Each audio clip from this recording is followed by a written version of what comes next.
High, good morning. তোমরা কেমন আছো? আশা করি সবাই ভালো আছো।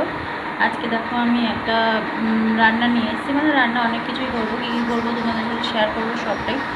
আর একটা পাতা বাটা করবো আজকে। তোমরা খাও নাকি বলবে তো আমাকে এই পাতাটা। আমরা তো খাই, খুব ভালো লাগে খেতে। এই দেখো, এটা হলো খারকোল পাতা। তোমরা চেনো কিনা জানি না। এটা খারকোল পাতা, খারকোল পাতা বাটা করবো। আর খারকোল পাতা বাটা কিন্তু খেতে খুব সুন্দর লাগে। তোমরা খাও কি না অবশ্যই আমাকে বলবে। আমরা এটাকে খারকোল পাতায় বলি। অনেকটা কচু পাতার মতন দেখতে হয় এটা। তো আমাদের যে বাগান আছে, বাগানেও কিন্তু এই ডাঁটি, মানে এটা যে গাছগুলো হয় না, ওটা ফেললে পরেই গাছ হয়, জানো তো। তা ওইটা আমি ফেলেছিলাম, ওখানে বেশ 2-3টে ছোটো ছোটো গাছ হয়েছে। বড় হলে পরে অবশ্যই তোমাদেরকে দেখাবো। আর একদিন আমি, এখন যেহেতু বৃষ্টি হচ্ছে, জঙ্গলটা ওখানে মানে জঙ্গল হয়ে গেছে পুরো, আমি পরিষ্কার করতে পারছি না, অনেক দিন টাইম পাচ্ছি না বলে। তো পরিষ্কার করে নিই, তোমাদেরকে দেখাবো আমাদের বাগানে কী কী গাছ হয়েছে।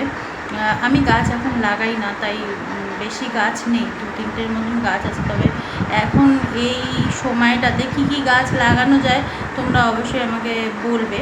তা সেইগুলো আমি অবশ্যই লাগানোর চেষ্টা করব।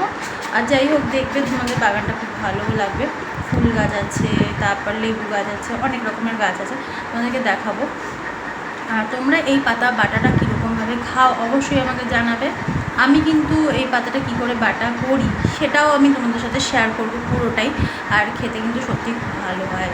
এটা আমি কিন্তু আজকে অন্যরকম। দেখো, আমি কিন্তু ডাটা, এই যে ডাটাগুলো দেখতে পাচ্ছ, এই ডাটগুলোও কিন্তু ছুলে নিয়েছি ভালো করে। আর এই যে পাতাগুলোকে ছোটো ছোটো করে কেটে নিয়েছি, নুন দিয়ে দিয়েছি। এবার কিন্তু আমি এতে জল দিয়ে দেবো। জল দিয়ে কিন্তু আমি এটাকে, দেখছো, জলও দিয়ে দিলাম। অল্প জল দেবো, একটু সেদ্ধ করবো আর কি, মানে এটা। তো আমি একটু জল দিয়ে এটা সেদ্ধ করে নেবো আগে। নুন আর জল দিয়ে। আমি কিন্তু লঙ্কা দিইনি এতে, কারণ আমি যে কাঁচা লঙ্কাগুলো এনেছি না, কাঁচা লঙ্কাগুলো একদমই পুরো মানে ঝাল নেই, একটুও ঝাল নেই, তাই আমি কাঁচা লঙ্কা আজকে ইউজ করবো না।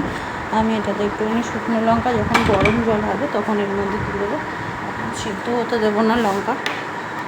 তো দেখো, এই যে আমি বসিয়ে দিলাম এটা গরম, গ্যাস জ্বালিয়ে দিয়েছি। এবার এটা একটু ফুটলে পরে গরম হলে আমি নামিয়ে নেবো।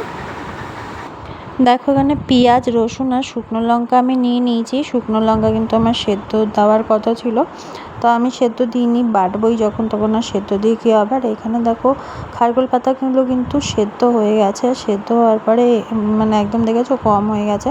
সেদ্ধ হয়ে জলটা আমি ঝরিয়ে নিয়েছি। এটা মানে একটা কী বলে, ঝুড়ির মধ্যে ফেলে দিয়েছিলাম, জলটা ঝরে গেছে। আর আমি এগুলো সব কিন্তু একসাথে মিক্স করে বেটে নেবো আর কি। রসুন, পেঁয়াজ, শুকনো লঙ্কা আর এখানে হলো গিয়ে খারকোল পাতা, সবটা কিন্তু একবারে বেটে নেবো। আর এদিকে কিন্তু আমি কড়াই বসিয়ে দেবো, যাতে কড়াইটা ততক্ষণে গরম হয়ে যায়।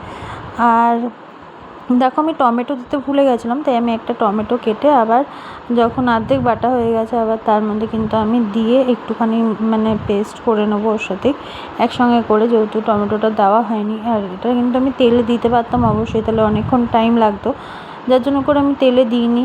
কারণ খারকোল পাতা কিন্তু মানে কচু জাতীয়ই একটা পাতা, যেটা কিনা গলা ধরে, যার জন্য করে আমি একটা টমেটো জাস্ট দিয়েছি। আর টক কিছুই দিই না, দিতে হয় না, তাহলেও দিয়ে দিয়েছি যাতে বাচ্চারা খায়। তো বাচ্চা খায় যেহেতু, যার জন্য করে একটু টমেটো দিয়ে দিলাম, যে টক ভাবটাও তাহলে থাকবে। আর এইদিকে দেখো, তেল গরম হয়ে গেছিলো। তেলের মধ্যে কিন্তু আমি দিয়ে দিয়েছিলাম এখানে কালো জিরে সম্বার দিয়ে, আর কিন্তু বাটাটা আমি পুরোটাই ঢেলে দিয়েছিলাম এর মধ্যে। তার মধ্যে কিন্তু আমি এক এক করে এবারে অ্যাড করলাম নুন, একটু হলুদ অ্যাড করব এর মধ্যে, নুন আর হলুদ একসাথে অ্যাড করে দেবো। আর কালো জিরাটা কিন্তু আমি মানে স্কিপ করে গেছি দেখাতে, যে সম্বাদ দিয়েছি। তোমরা কিন্তু কালো জিরে সম্বাদ দেবে, কালো জিরে সম্বাদ দিলে ভালো লাগে আর কি। কালো জিরের যে একটা স্মেল থাকে, ওটা কিন্তু খুব ভালো লাগে। যে কোনো বাটাবুটির মধ্যে যদি তোমরা কালো জিরে সম্বাদ দাও, সত্যিই খুব ভালো লাগে। আর তারপরে আমি কিন্তু অল্প একটু চিনি দিয়ে দেবো। জানোই তো আমাদের মানে চিনি একটু না দিলে পরে মনে হয় না টেস্ট হয়েছে একটু, তার জন্য করে চিনি অল্প একটুই দিয়েছি। আর বাটাবুটি এগুলোতে তো একটু চিনি দিতেই হয়। আর দেখো, এই যে বাটাটা দেখেছো, একদম কিন্তু শুকিয়ে গেছে, তেল শুকিয়ে একদম শুকনো হয়ে গেছে, আর পুরোটা কিন্তু হয়ে গেছে। এবার আমি নামিয়ে নেবো। এটা নামিয়ে নেওয়ার পরে কিন্তু আমি রেখে দেবো। আর এটাই কিন্তু তোমরা দেখো, এত সুন্দর দেখতে হয়েছে। আর এইটা দিয়ে তোমরা গরম গরম ভাত খাবে, তোমাদের এক থালা ভাত খাওয়া হয়ে যাবে, গরম গরম ভাত। আমাদের তো বাটাবুটি হলে পরে আর কিছুই দরকার পড়ে না। এ দেখো হয়ে গেছে, একটু ঝাল ঝাল করে বেটে নিয়েছি, ব্যাস আজকে আমাদের এটা দিয়েই খাওয়া হয়ে যাবে।